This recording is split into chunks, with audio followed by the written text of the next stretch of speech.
O slow motion no cinema, ele foi usado a exaustão para diversos motivos, desde a criação de efeitos incríveis que contribuem para a criação de mundo, ou para dar amostra dos poderes fantásticos de personagens, até mesmo para o puro uso do visual estético plastificado. E aqui é certo de dizer que alguns diretores fazem uso dessa arte melhor do que outros.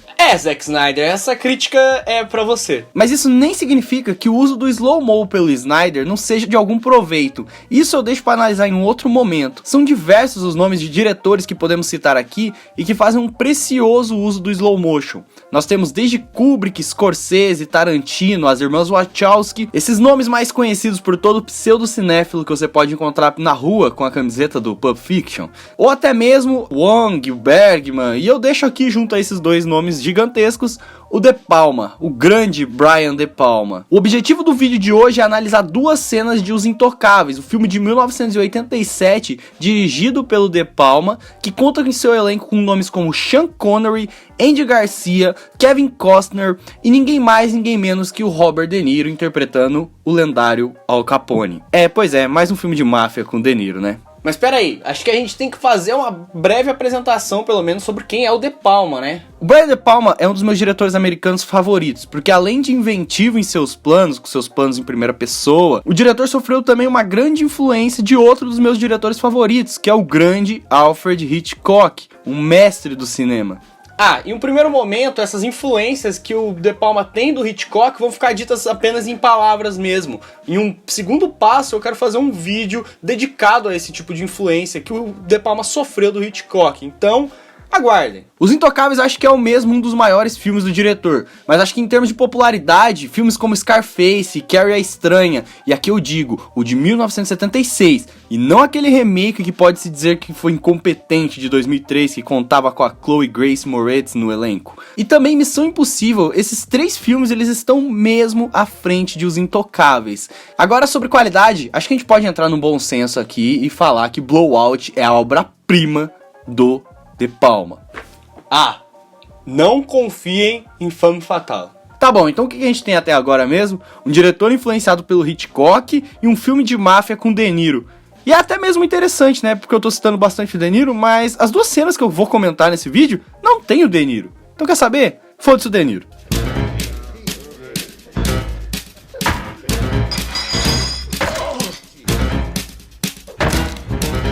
Os Intocáveis. É a época da lei seca. O agente federal Elliot Ness, que é interpretado pelo Kevin Costner, é responsável por formar um grupo para acabar com a venda ilegal de bebidas e, se possível, prender o De Niro, quer dizer, o Al Capone.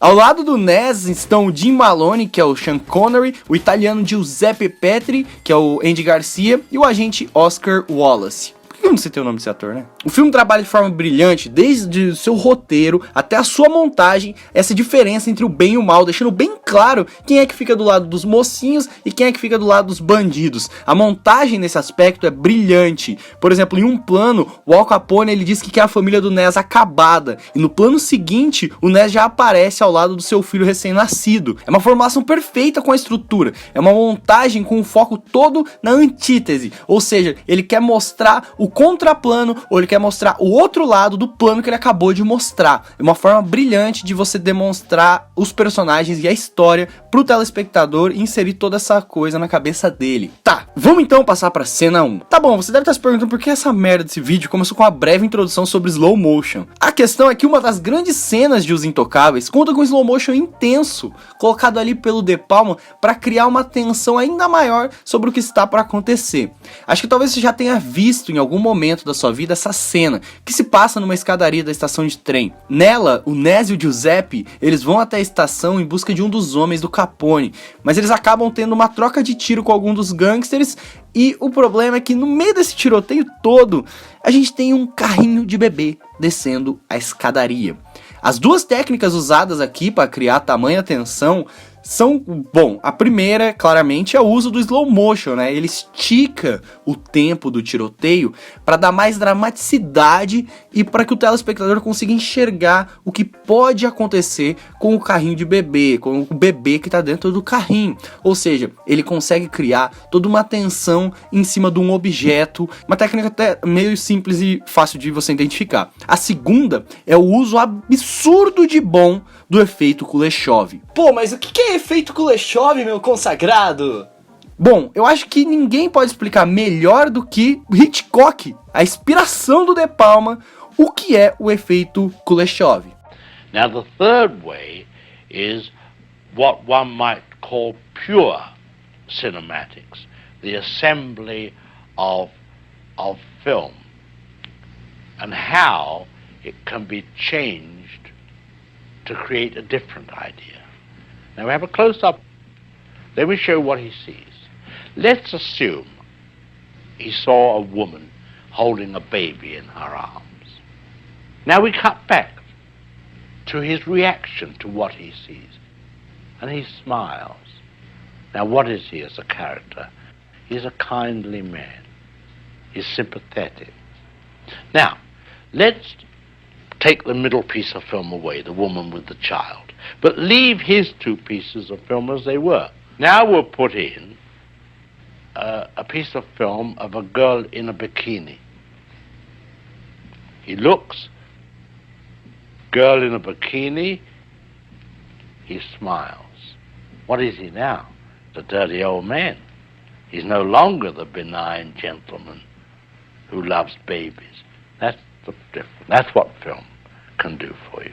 Então é isso, a forma que a montagem influencia nas nossas emoções como telespectador, moldando o personagem e a emoção da cena. No caso de Os Intocáveis, a montagem ela sempre volta para o rosto do Ness, mostrando toda a expressão angustiante do Costner e a preocupação com o bebê, deixando essa cena ainda mais sobrecarregada. Vale dizer aqui ainda que essa cena é uma referência direta ao filme Encoraçado Potemkin, que tem uma cena na escadaria também, que envolve também um bebê e alguns marinheiros. Aqui o De Palma faz um uso livre aqui, coloca 2 marinheiros apenas para tomar tiros, para fazer essa referência, essa homenagem. E assim como o Eisenstein faz um uso da dialética no filme dele, o De Palma também trabalha com essa tese, com antítese, gerando uma síntese. E na descrição desse vídeo eu deixo a teoria da bomba feita pelo Hitchcock, que também se encaixa muito bem com isso, para caso você queira ter um pouquinho mais de informação sobre.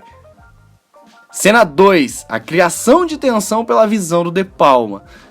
A segunda cena que eu quero comentar aqui é a cena em que o De Palma mostra uma das suas técnicas mais incríveis, que é o uso da câmera subjetiva. O diretor, em diversos de seus filmes, ele usa a câmera como num videogame, um jogo em primeira pessoa. Em primeiro uso, essa câmera ela tem a intenção de gerar uma tensão para com o público. Um homem está entrando na casa do Malone com a intenção de matá-lo. A construção de apreensão é fenomenal e conforme a câmera passeia por dentro da casa do Malone, o nervosismo por parte do público apenas aumenta.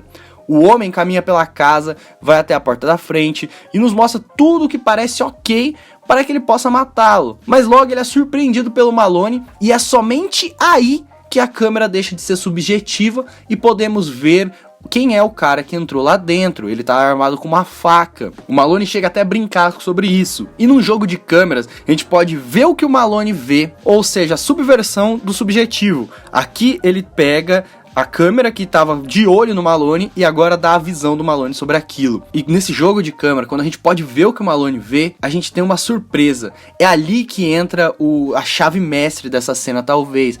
No final da cena, a gente tem a mesma visão de fora da casa que o homem teve quando ele invadiu e foi ver se estava tudo ok. Só que a construção do De Palma é tão boa que ali a gente é surpreendido, porque a gente já tinha uma expectativa para o que estava acontecendo lá fora. E o que esperávamos ver, um lugar vazio e, entre aspas, seguro, não é mais tão seguro assim.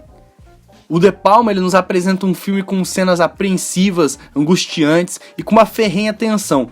Ah, e que conta ainda com a trilha sonora do genial Ennio Morricone em todos esses brilhantes momentos. Se você não sabe quem é o Morricone, ele é responsável por diversas trilhas sonoras de western e tipo de diversos filmes, em Django Livre, por exemplo. Mas o que me deixa surpreso é como que esse filme é visto apenas como um blockbuster simples e ainda absurdamente subestimado por todo mundo. O que claramente não devia acontecer. O De Palma, além dessas duas cenas, apresenta diversas outras coisas incríveis em Os Intocáveis. Então, vejam Os Intocáveis o quanto antes. Never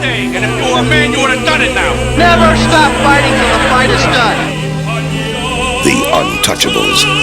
Bom, além de Intocáveis, eu acho que eu tenho a obrigação quase moral de dar mais duas recomendações pra vocês aí. A primeira delas é o gibi Blue Note, que tá saindo agora pela Mitos, que também tem esse aspecto sobre a lei seca e sobre gangsters e sobre a máfia, só que envolvendo um panorama muito interessante, que é o jazz, o surgimento do jazz em meio aos anos 30 ali nos Estados Unidos. A Mitos lançou o Blue Note em formato de luxo, ou seja, ele vai naquele selo Gold Edition, onde sai só quadrinhos sensacionais pela Mitos. Fazem parte já desse selo os quadrinhos Fio da Navalha, Elfos, Orcs e também Eric, né? 4 quadrinhos sensacionais que vale a pena você conferir também. O link de todos eles vai estar na descrição, só que para acompanhar essa vibe dos Intocáveis, leiam o Blue Note, é muito importante. E uma série de TV feita pela HBO, que já se encerrou, né? Que é nada mais nada menos que Boardwalk Empire, que tem Steve Buscemi no papel principal aí, que também fala sobre esse império do contrabando das bebidas nos anos 30, que eu acho bem interessante, né? Problema político que acabou influenciando na bebida